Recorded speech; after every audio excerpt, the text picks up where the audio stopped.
ertalab oxli 11da turdi.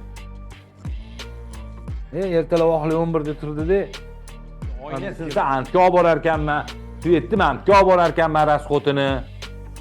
Mana do'skani olib keladigan bo'lsa, eskirishini antga olib borar ekanman. Oyliklarni o'shanga moslashtirib turasiz. Demak, hisob siyosatini ko'rish kerak. Endi korxonada o'tgan darsda tushuntirdim. Oladigan narsamni nimani asosiy vosita qila olayman? Qachonki uni bazaviy hisoblash miqdori 50 baravardan yuqori.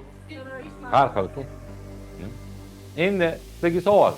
Nimaga korxonaning rahbari ko'pincha narsalarni asosiy vosita qilib olgisi keladi? Mana bunaqa yoziladi. Yer, bino inshootlar, asbob uskunalar, mebel, yo'q, u bizda bunaqa narsa bor. Qarang, bittasi aytaman. Zavxoz ishi. Bizda materialniy zavxoz. O'tiribsizlar. Yo'q. Pulni olishi shart emas. Hozir bizani qiladiganimiz rasxotlarimiz bor-da, o'shani aytayapman. O'tiribmiz, rahbar bitta shartnoma olib keldi. Shartnoma olib keldi, srochniy bu narsaga pul to'lab olish kerak dedi.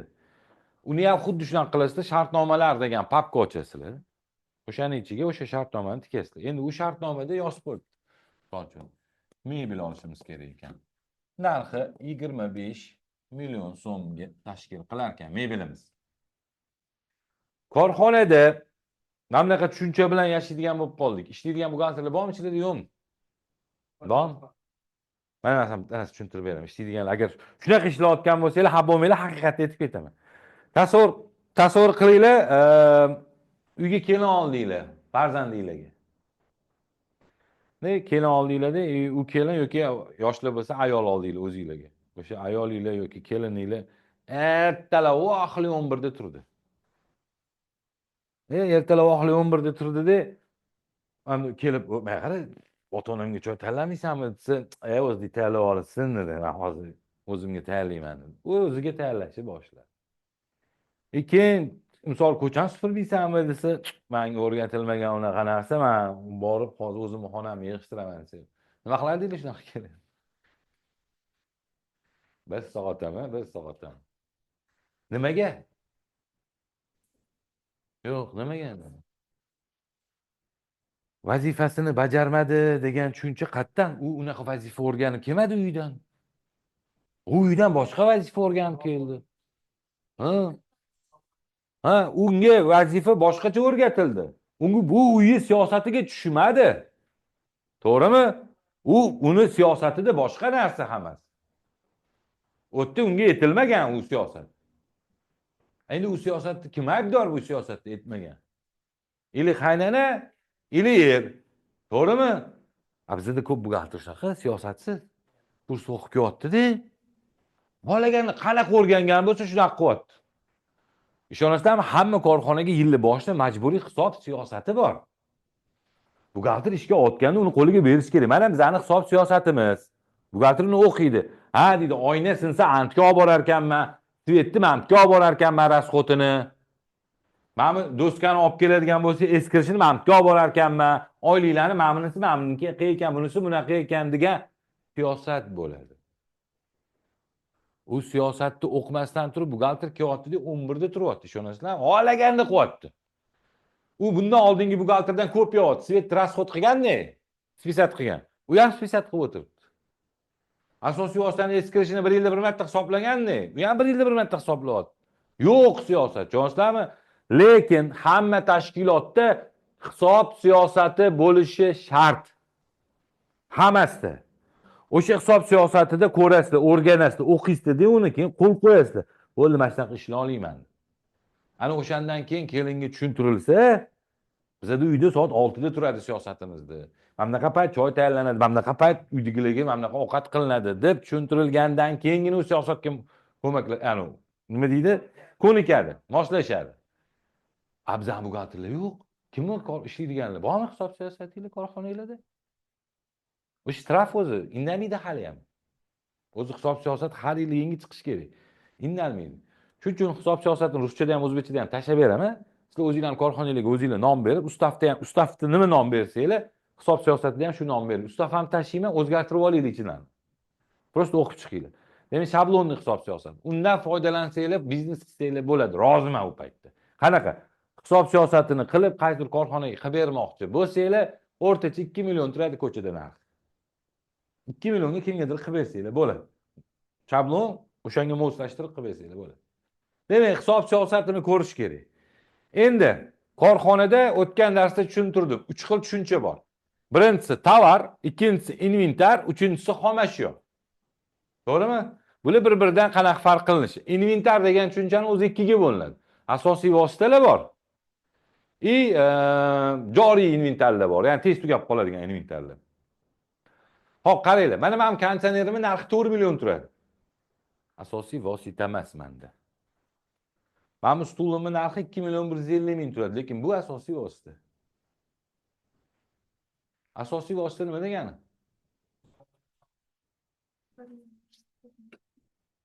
Buxgalteriya hayotdan olinganligini tushuntirib beraman. Nimasiz faoliyat yurita olmaysizlar jismoniy shaxs sifatida. Nimanglar bo'lmasa hayotda yashaverasizlar, lekin faoliyat qila olmaysizlar. Yo'q. Birinchisi uyli bo'lish kerak, to'g'rimi? Xoh arendada, boshpana bo'lish kerak-ku. Xoh ijarada, xoh o'zinglarniki. Ikkinchisi nima bo'lish kerak? Uylarda asbob-uskunalar bor. Gaz plita, qozon, o'choq, tovoq, to'g'rimi? Ozuqa berasizlarga. Uchinchisi mebel. To'rtinchisi kompyuterlaringlar, telefonlaringlar bo'lishi mumkin o'zinglarniki. Ketdi keyin shu bilan. Avtotransport vositanglar, misol. Korxonada ham xuddi shu parallelni ketadi. Hayotda nima bo'lsa ketmang-ketli. Bunda ham shu. Birinchi bo'lib korxonaning binosi bo'lishi kerak. Ko'chada ishlayotgan korxonani ko'rganmisizlar? Boshpanasiz. Arendada o'ziniki bo'lishi mumkin. Keyin asbob uskunasi bo'ladi. Undan keyin mebeli bo'ladi. Ana undan keyin kompyuterlari, ofis jihozlari, keyin avtotransport vositalari. Endi nima sababdan korxona hamma narsasini asosiy vosita qilgisi keladi? Nima narsalar asosiy vosita bo'la oladi-yu, nima narsalar asosiy vosita bo'la olmaydi? Birinchi shu savolga javob beraman. Demak, nima narsalar asosiy vosita bo'la oladi? Birinchidan, O'zbekiston Respublikasida mashina haydaydiganlar meni zo'r tushunadi, ba'zi hisoblash miqdori bor. 375 ming so'mni tashkil qiladi, to'g'rimi? Buxgalteriya hisobi milliy standartini 5-standart asosida yozadi. Asosiy vosita bo'lish uchun ba'zi hisoblash miqdorining 50 baravardan qimmat bo'lishi kerak. Birinchi narsa. Demak, oladigan narsamni nimani asosiy vosita qila olayman? Qachonki uni ba'zi hisoblash miqdori 50 baravardan yuqori bo'lsa. Nech pul bo'ladi u? 50 ga ko'paytiringlar mana buni. 18 million 750 mingdan qimmat narsa asosiy vosita bo'la olar ekan. Endi mana bu ruchka deylik, ruchka deb, do'stkan ruchkasini oddiy ruchka. 20 millionga sotib olganman. Asosiy vosita bo'la oladimi, yo'qmi? Nimaga yo'q, nimaga bo'ladi? 18 milliondan qimmat. Birinchisi to'g'ri bo'ladi. Bo'lmaydi deganlar nimaga bo'lmaydi dedi? Ashaylar. Demak, to'g'ri. Asosiy vosita faqat narxda emas, ikkita narsaga birdaniga javob berish kerak. Ishlash muddati 1 yildan ko'p bo'lishi kerak. Ya'ni to'xtovsiz ishlash muddati 1 yildan ko'p bo'ladigan narsalar asosiy vosita bo'ladi. Bu ruchka 1 yil ishlamaydi, tugab qoladi pastasi. Ikkalasiga birdaniga javob berish kerak, ikkalasiga. Lekin shunaqangi asosiy vositalar bor, ikkalasiga ham javob bersa ham asosiy vosita bo'la olmaydi. Kalkulyator. Min qimmat bo'lsin, batareykasiz bo'lsin, ishlash muddati 1 yildan ko'p bo'lsin. Lekin u asosiy vosita bo'la olmaydi, chunki tushib ketsa sinadi u. Deb bahona qilamiz-da o'zi ko'pincha. Telefon ham shunaqa narsa. Aynan sotli telefon oladigan taqdiringlarda ham, mashina narxidan qimmat bo'lgan taqdirda ham asosiy vosita bo'la olmaydi. Tez o'g'irlab ketish ehtimoli kuchli va sinish ehtimoli baland bo'lganligi uchun kira olmaydi u. Ko'rpacha. Misol uchun choyxonalar bor-ku, ko'rpacha olishadi. Aynan ko'rpacha olingan paytda ko'rpachaning narxlari bor, shunaqa 20-25 million turadigan ko'rpachalar bor, lekin ular ham asosiy vosita bo'la olmaydi. Asosiy vosita nimalar bo'la olmasligini ro'yxatini tashlayman 5-BXSMni ko'rib boqinglar. O'zi tashlaydigan narsani bitta o'tirishda o'qisanglar 30 varroq bo'ladi maksimum. Uni bittada o'qimanglar, bo'lib o'qisanglar bo'ladi. Tushunarlimi? Demak, endi Ben bu stulun asosiy vositadami 2.150.000 ming olganman. Ani kanchaning 4 million asosiy vosita emas. Ben bu notebook'um bitta dona 3.500.000 turadi. Asosiy vosita. Hop, bittasi ham narxiga to'g'ri kelmayapti. Qanaqa qilib asosiy vosita bo'lib qoldi u? Ikkalasiga birdaniga javob berish kerak. Yo'q. Ana o'shandan hisob siyosati degan tushuncha keladi. Hisob siyosatida asosiy vosita, endi hammaning ham asosiy vositasi 50 barobardan qimmat bo'lmaydi-ku, to'g'rimi?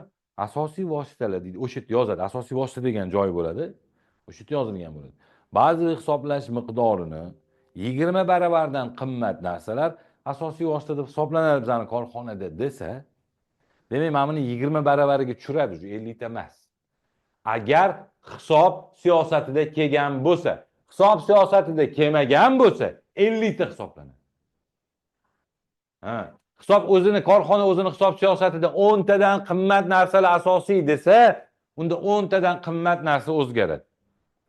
Bitta o'sha buxgalteriya o'rgatadigan bitta bloger chiqdi-da, aynan shu narsani aytib ketdi. Endi qonun o'zgardi. BXSMda bunaqa joyi olib tashlashdi. 50 ta degan hisob bo'ldi degan joy bor-da. 50 ta degan narsa oldin ham bo'lgan, o'qimadi-da u odam. U bola chiqib gapirdi, lekin o'qimadi. Soliq kodeksi o'zgarmadi. Soliq kodeksi konkret keltirilgan. Rahbarning ixtiyorida, hisob siyosatida keltirilishi kerak. O'shaning uchun ertaga uni ko'rib qolsanglar, u mana bunaqa dedi, o'zgartirish mumkin emas ekan dedi demanglar. Chunki bu 50 ta minimalka oldingi BXSMda ham bo'lgan. Endi demak, korxona 10 ta, 15 ta qilib yozsa bo'ladi, lekin hisob siyosatida keltirmagan bo'lsa 50 ta faqat. Tushuntira oldimmi? Bo'ladi. 50 tadan kam hisoblasa bo'ladi. Endi nimaga? Farqi yo'q, uni korxonangiz narxiga qarabdi. Har xil-ku. Endi sizga savol. Nimaga korxonaning rahbari ko'pincha narsalarni asosiy vosita qilib olgisi keladi? Oddiy narsa qilib olib kirib qo'ysa aktiv ko'paveradi.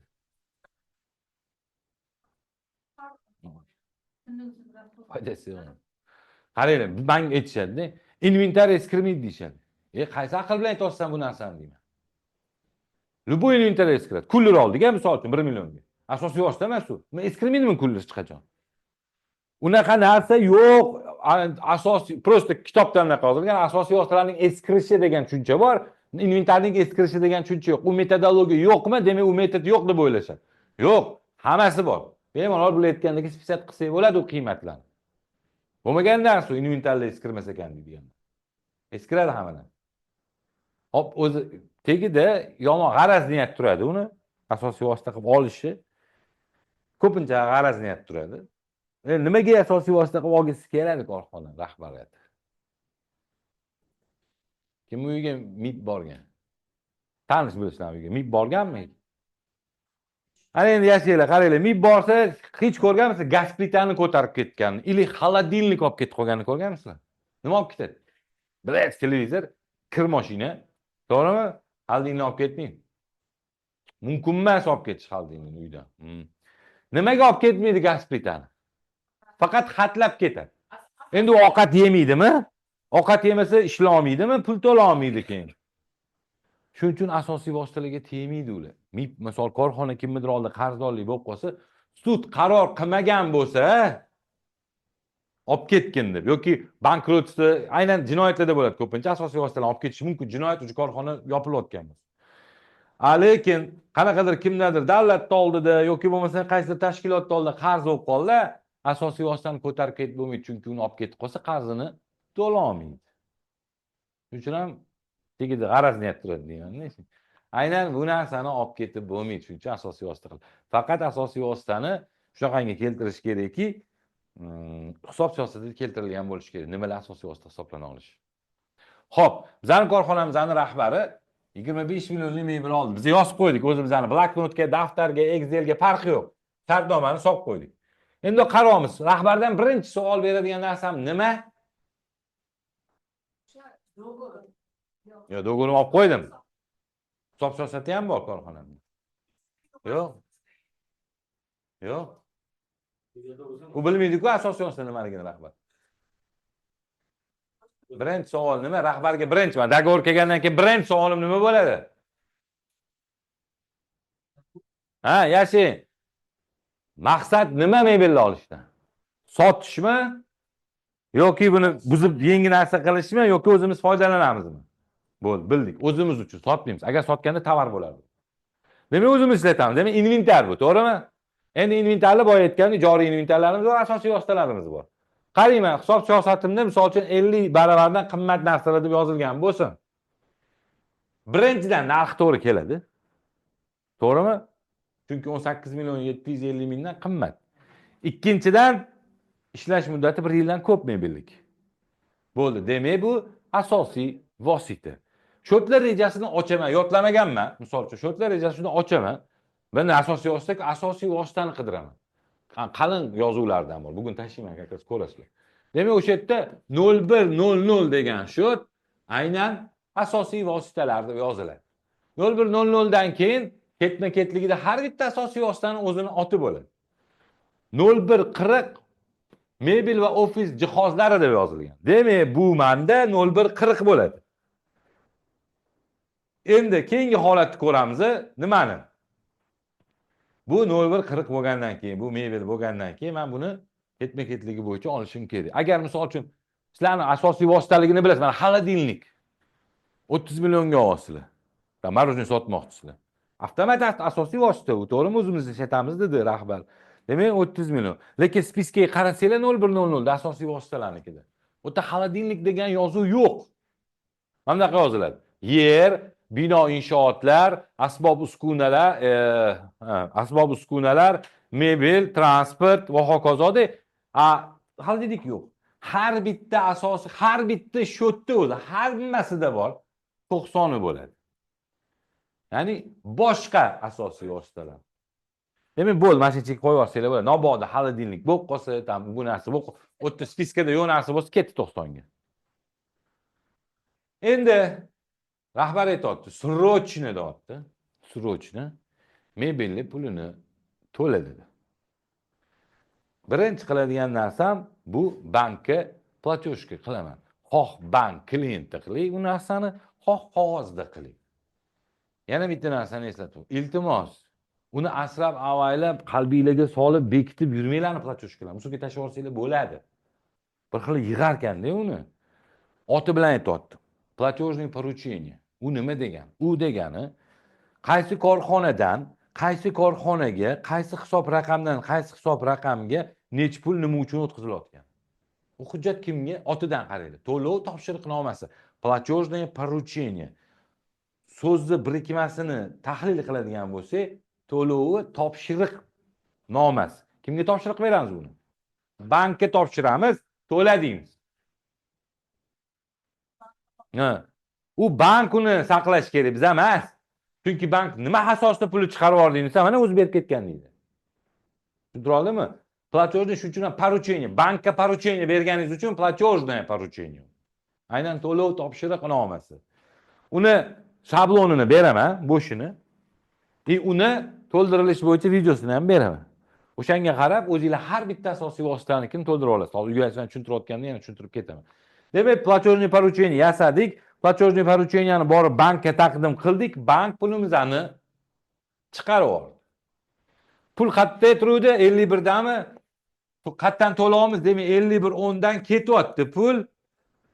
Endi biror narsani olishdan oldin pulini to'lasam nima deyiladi? Avans. Oldindan to'lov deyiladi. 43.10 to'g'ri aytibdilar. 43.10 ga 25 million to'ladim. Xo'sh. Endi nima sababdan bu aktiv shotdi? Bu aktiv, bu ham aktivdi. Nima sababdan? Men aktiv nima degan dedik? Meni narsam, to'g'rimi? Mendan chiqib ketyapti, lekin meniki bo'lib turibdi hali ham. Savol tug'iladi-yu, nimaga bu aktiv? Ani korxonaga to'ladik-ku, bularning shotiga kelib tushdi u pul. Nimaga aktiv? Qaranglar. Men bularga 100 ming bersam, o'rniga narsa olmasam, 100 ming kimniki? Hali ham meniki bo'ladi. Любой moment olib qo'yishim mumkin. O'shaning uchun aktiv bu. Meni cho'nchagimda turmagan meni pulim. mana shu. O'zi tushunmasizlarmi? O'tib ketolmay tushunmayotgan bo'lsangiz so'rab olinglar. Ha? Avans degani miqdori yo'q uni. Yo'q, 100% to'lasangiz ham oldindan to'lagan hisoblanasiz u. Yo'q, pul bank chiqarib yuborgandan keyin tuzasiz bu provodkani. Pul chiqib ketib bo'lgandan keyin tuziladi. Pul chiqib ketmasa, hali 51 da turibdi-ku, ketmadi-ku. Chiqib ketgandan keyin qiluvchi o'rnida turibdi u pul. Ha. Xo'p, buni ko'rgan odam, ha, bir narsaga oldindan pul to'labdi deydi. Nima asosda to'lading desa, ana papkani bundan olasizlar, do'g'ri berasizlar. Ha. Mana shu asosim deysizlar. Оборотkadan. Yo, detalda yozgani bilan asos yo'q-ku. Xo'p, u detalda yo'q shartnomani ham yozib olishingiz mumkin-ku. Ha. Baribir kelib qolsa 400-950 million bor ekan deydi. 25 million haqi ishlatding. Abnal desa, kechirasiz, mana shartnoma deysiz.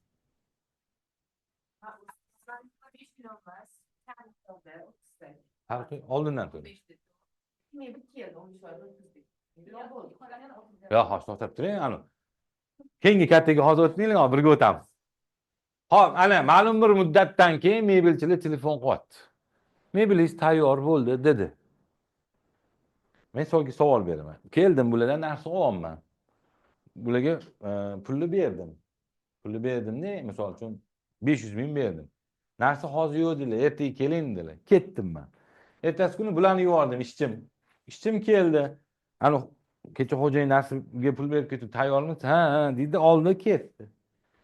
Innini kuni men keldim. Narsamni bering deyman. Nima deydilar? Ko'chib berdimmi deydilar, to'g'rimi? Olmadim deyman. Nima menga bermadi deyman. Nima qila olinglar? Nima qila olinglar? Hech narsa qila olmaydi. Xo'p, endi o'sha yerda hujjat kiradi. Ishonchnoma, ya'ni doverенность. Doverенность yozishim kerak bularga. Men palon doverенностьchi shabloni yo'q, ani положенияsi yo'q. Ya'ni qoidasi. Xohlaganingiz yozsanglar bo'ladi doverенностьni. Unaqa faqat mana shunaqa shablonni yozgin degan tushuncha yo'q, adashib qolmaylar uni. Mana bunaqa yozsam ham bo'ladi. Palonchi pasport seriyali palonchi ishchimga mana bu narsani palonchi korxonadan olib kelishga ishonaman deb tasbichat tursam bo'ldi. Yo'q, bo'lmaydi. Qanaqa? Yo'q, prikaz kerak emas. Va xodima prikaz ishlash kerak-da o'sha korxonada. Endi bular oldilar doverенностьni. Endi berdilar. Mana doverенностьni, mana otib yubordi dedilar. Ha, bo'ldi mana deb berib yubordilar narsani. Ketdi. Innini kuni yana keldi. Qani narsamda olma. Endi doverенность ko'rsatadilar-ku. Mana doverенность bo'yicha ani xodimni olib ketdi deydi. Olmabdi deyman, olib kelingmi deyman. Ras olib kelaman. Mana olmadim, prosta doverенность berib ketdim deyman, deydi. Nimani isbotlab beradi? Olganini qanaqa isbotlab beradi? Kamerani ko'taraman. Qanaqa isbotlab beradi? Hech qancha qila olmaydi. Yo'q. Ana endi mana misol uchun hech kimgadir qarz berganmisiz, tilxat yozsin. Endi bu narsa olayotganingizda magazindan qo'l qo'yib olganmisizlar? Oldim deb. To'g'rimi? Ha, o'zi yo'q, tilxat emas, o'zi mana misol uchun men bunga qo'l qo'yib bering deydi, oldim deb qo'l qo'yib berasizlar. Kredit olganmisizlar hech? Ana kreditdan tovar olgansizlar-ku. Yani oldim deb qo'l qo'yib berasizlar, bilasizlar? Ha, hozir xat kelsa ham oldim deysizlar-ku. Xuddi shunaqa narsa. Mana doverенностьdan keladilar. Keyin to'xtang deydilar. Mana bu olayotgan narsalarning spiskasi deydilar, mebelingiz. Mana stol, stul, bu deydilar. Tekshirib oling deyishlar kerak. Anu doverенное лицо, ishonchnoma olgan odam tekshiradi, tak bu deydi. Undan keyin bo'ldimi, tekshirdingizmi? Endi oldim deb qo'l qo'yib bering deydilar. Mana shu hamma narsani olib ketayotganingizga ras qo'l qo'yadilar. Endi men keldim. Mana qara, men san doverенностьmi? Ha. Men sani xodimga olib ketdimmi? Bor deydilar. Ha, u счет faktura deyiladi. Ana o'sha hujjat счет faktura deyiladi. O'zi to'liq nomi nakladная счет faktura. Nimaga nakladная счет faktura deyiladi? Sababi nakladnoy degani yuk xati degani. Счет faktura tepadagi narsasi, qaysi korxonadan qaysi korxona narsa olayotgani. Nakladnoy degani pastdagi nima olayotgani. Demak, Bo'ldimi? U narsani olib ketdim. Endi men bitta hozirgi buxgalterlarga tanbeh berib ketaman. Azaldan bor edi bu narsa, hozir qilmang. Shot faktura kimni hujjati? Ovotganda. Korxonaga tegishli vashli daxli yo'q shu hujjat, ishonasizlarmi? Shot fakturadan prihod qilib bo'lmaydi tovar. Hech qachon qilib bo'lmagan. Chunki sababini tushuntiraman. Pichat urdi meni xodim shot fakturaga oldim deb. Faqat qo'l qo'yadi, ko'rgansizlar? Demak, u narsa kimniki hozir? Yo'q, o'sha doverniy elektronik. Kim ishonchnomani o'sha narsasi bo'lib turibdi-da hozir. To'g'rimi? U olib borib akt tuzadi. Ya'ni akt priyom передача qilinadi. Qanaqa? Bu o'zini balansidan korxonani balansiga qo'yayotganligi to'g'risida akt qilinadi. Korxonani zaskladi, buxgalteri qo'l qo'yadi aktga, принял deb. Mana yoziladi. Men quyidagi olgan o narsalarimni, shot fakturani asosida olayotgan narsalarim korxonaga topshiryapman deydi. Topshirish dalolatnomasini qiladi o'zbekchalab aytsa, akt priyom передача. O'shani beradi, ana o'sha hujjat buxgalterniki, akt shot faktura emas. Elektron ishlaganlarning diqqatiga, doverniy berib yuborsanglar, kimni kabinetiga keladi shot faktura? Yo'q. Doverniy elektronik jismoniy shaxsga keladi. Nimaga? Chunki uniki bo'lib turibdi hali narsalar. Keyin u bossagina korxonaga topshiriladi. Shot faktura umuman buxgalteriya, u bilasan kimning hujjati? Yuristlarning hujjati. Ertaga sporniy vaziyat bo'lib qoladi, oldim, olmadim deb. U hujjat bo'yicha faqat sudda murojaat qilinadi. Mana men shot faktura bosgan degan. Endi qaranglar, naqd pulinglar bor, naqd yechitinglar deb dars sotyapsiz. Kim shot faktura beradi elektronniy? Bozordan kartoshka olasizlar. Yaxshi, uni qanaqa prihod qilamiz? Yo'q, akt. Akt priyom передача bo'ladi. Faktura bo'lmaydi unda. Любой kelgan narsani akt bilan priyod qilinadi. O'zi buxgalteriya qonunida shunaqa. Xo'p. Kimga ishonchnoma bersa o'sha. Kim o'sha mana kim mebelni olgan bo'lsa, zastavka kimga topshiryapti uni? Qabul qilish topshirish dalolatnomasini qiladi. U topshirayotgan odam kim qabul qilyapti uni? Skladmi yoki mana bu xonami? Ekspluatatsiya qabul qiladi-da o'sha. O qo'l pechat uriladi o'sha aktda. Endi hop. Men mol yetkazib beruvchidan 60 kun o'tgan dars etdik, sotuvchi. Aynan mebel sotadigani sotuvchi deya olamiz. Mol yetkazib beruvchidan 25 millionlik nima olmayman? Mebel olib kelmayman. Endi savol. Hozir uylarga hammalar bitta Lexus 520 taligini haydab borsanglar, uydagilarning brend savoli nima bo'ladi? Yo pulni qayerdan oldingiz? Qayerdan oldingiz mashinani deylar. Qayerdan olding, to'g'rimi? Sizlar nima deysizlar? Arenda, sotib oldim, o'rtog'imniki, padarik va hokazo ketadi, to'g'rimi? Buxgalteriyada hech qachon ortiqcha savol tug'dirish mumkin emas o'zi. Qayerdan, nima, qachon degan narsa. Endi uylarga borib, kirishinglar bilan men Lexusni sotib oldim desanglar, unda boshqa savol tug'iladi. Pulni qayerdan olding? Aynan mashinani qayerdan olding degan savolga javob berib qo'ydinglar o'zi. Sotib oldim deb, to'g'rimi? Shuning uchun ham asosiy vositalarni arendaga olsa ham bo'ladi. Sotib olsa ham bo'ladi. Aynan arendaga olish mumkin bo'lganligi uchun biz buni nima qildik 25 millionga? Qo'shimcha shot olaman. 08 20 degan shotimiz bor. Asosiy vositalarni xarid qilish deyiladi. Mana bunaqa bo'ladi. Endi o'qib beraman bu provodkalarni. Qaranglar. Chetdan ko'rgan. Ha, bir narsaga oldindan to'lab shartnomasi manba ekan. Keyingisini ko'radi. Ha, bu asosiy vosita sotyapti deydi. Arenda emas, boshqa narsa emas, aynan sotib oldim dedik. To'g'rimi? Ana undan keyin bunaqa narsa ko'rgan eshitganmisizlar? 50 ming tashladim. Ketdim. Ertasi kuni keldimda telefonni chexolini oldim 50 mingga. Endi bular aytsalar menga. Pulimni bermaysizmi desalar, nima deyman? Men prosta yosh bola uchun tushuntirayotgan, provodkan ma'nosini tushuntirib ketaman, shuning uchun tushunishingiz uchun. Xafa bo'lmanglar. Kecha berdim-ku deyman, to'g'rimi? Kecha berib ketdim 50 ming, o'shani. Ha, bo'ldi, o'shani minus qilaman deydilarmi? Rozimisiz? Roziman degan provodka bor-da. Kecha to'lagan pulim kimniki bo'lib ketdi endi? Mana bu 25 million to'lagan pulim kimniki bu? Sotuvchiniki. Tushunarlimi? Endi meniki emas-da bu. Ha, hozir tushuntiraman. Hali tugamadi bu. Xo'p, tushunarlimi? Mana endi anaqa bo'ladi, qarab turinglar. Ha, bir narsaga oldindan pul to'labdi deydi, shartnomani ko'radi. Asosiy vosita sotib olibdi 25 millionga deydi, shot fakturani ko'radi. Keyingisi, ani to'lagan puli mashinaniki ekan deydi. Tushuntira oldimmi? Ana endi masalan oldinglar kelsamda o'zidan o'ziga. Sotib oldim desam. Faoliyatimi? Ha, nima sotib olding deysizlar, to'g'rimi? Hamda faqat sotib olganimni ko'rsatdi. Nima sotib olganimni ko'rsatmadi. Ana endi agar kim ko'rgan bo'lsa, davlat tashkilotlarida yoki maktab, kollejlarda ko'pincha ochiq turadi, poliklinikalarda zamaska bilan, zamaska emas, nima deydi anu? Shtrix bilan INV deb yozib qo'yadi. Inventarizatsiya degan tushuncha bor. Ya'ni ishga tushirish degani.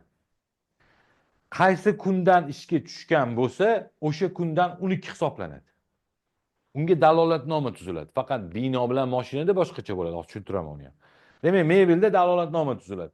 Mana bugun qanaqa bo'ladi u dalolatnoma? Oddiy u ham. Mana bugundan, masalan, 20-aprel 2025-yildan boshlab mana bu xonadagi mana bu mebel ishga tushdi deydi. Ve kelaman bularga. Ko'rdingizmi deyman, ko'rdim deylar. Qo'l qo'ying. Ishga tushdimi, ko'rdingizmi? Ko'rdim, qo'l qo'ying deyiladi deb bo'ldi, buxgalteriyaga berib oldi. Buxgalteriya bu narsani prixod qiladi. Ya'ni sotib olingan narsa endi bu nima? 0140 mebel bu.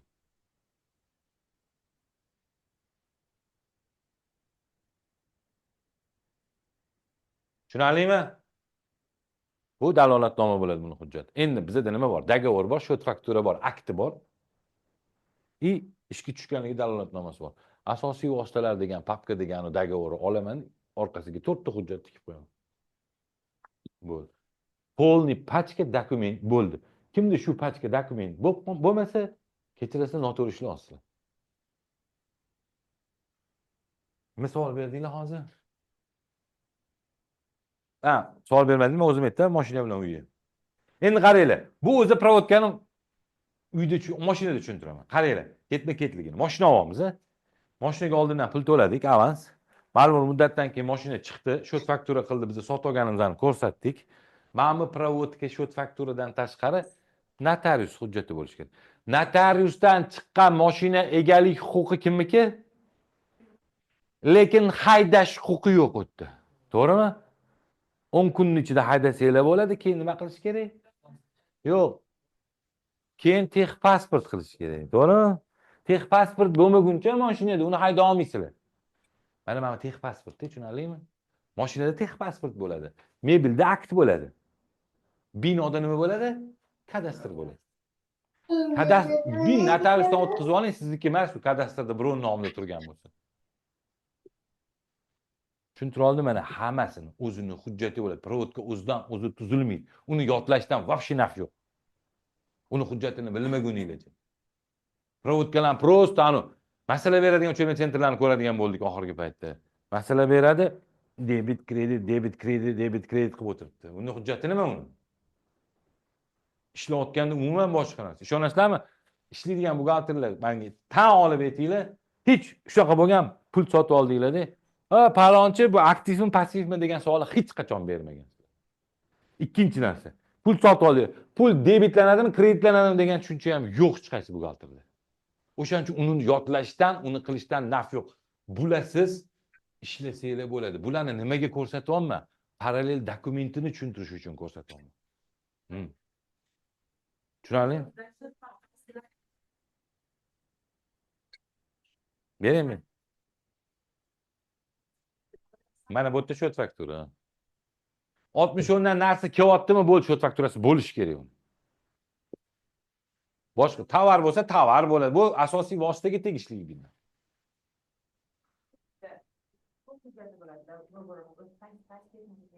Shartnomasi bo'ladi. Mana shot fakturasi bo'ladi, akti bo'ladi, aktiyon передачасы и dalolatnomasi bo'ladi, ishga tushganligi to'g'risida. Akt o'rchasiga onsor tushuntiraman. Akt vvoda в эксплуатацию.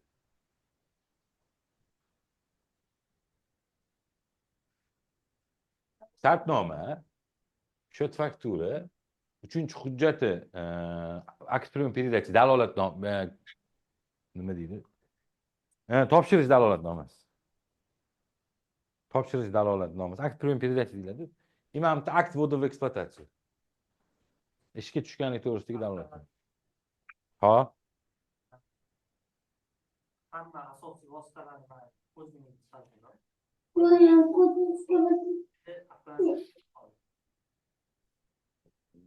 Savolingizni tushunmadim. Yangi ochilgan korxonada Xo'sh.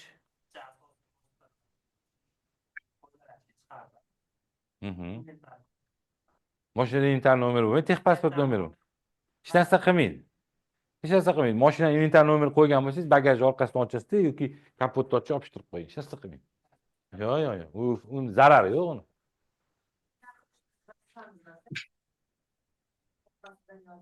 Yo'q, u bizda anaqa narsa bor. Qarang, tanasi aytaman.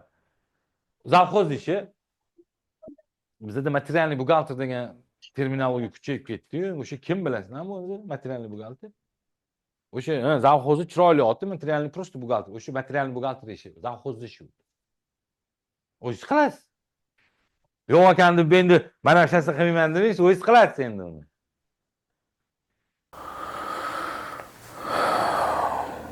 Qanaqa qilib amaliy buxgalter bo'lsam ekan?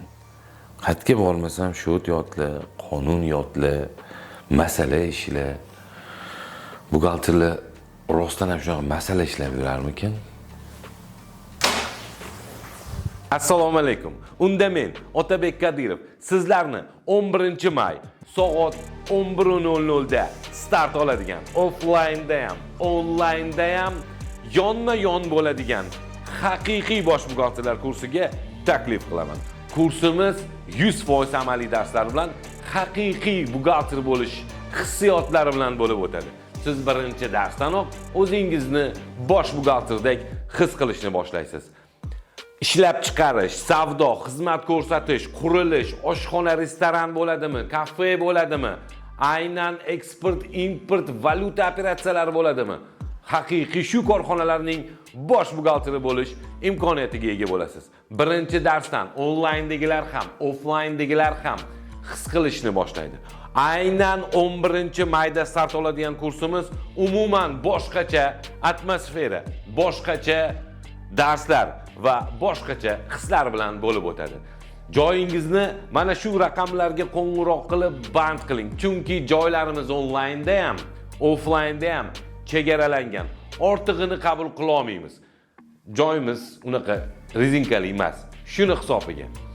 Umuman buxgalteriyaga doir bo'lgan barcha hujjatlar, buxgalter bo'lib ishlash uchun nimalar zarurligi va buxgalteriyaning amaliyoti qanday bo'lishi, buxgalter bo'lib ishlashda qanday qilib o'zingizni ko'rsatishingiz lozimligi haqida aynan shu darslarimiz bo'lib o'tadi. Adines deysizmi yoki boshqa platformalar deysizmi?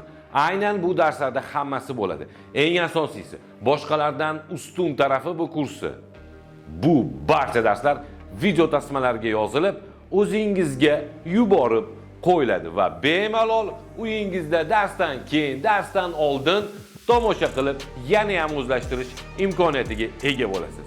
Demak, 11-may soat 11:00 da diydor ko'rishguncha salomat bo'ling, haqiqiy bosh buxgalterlar.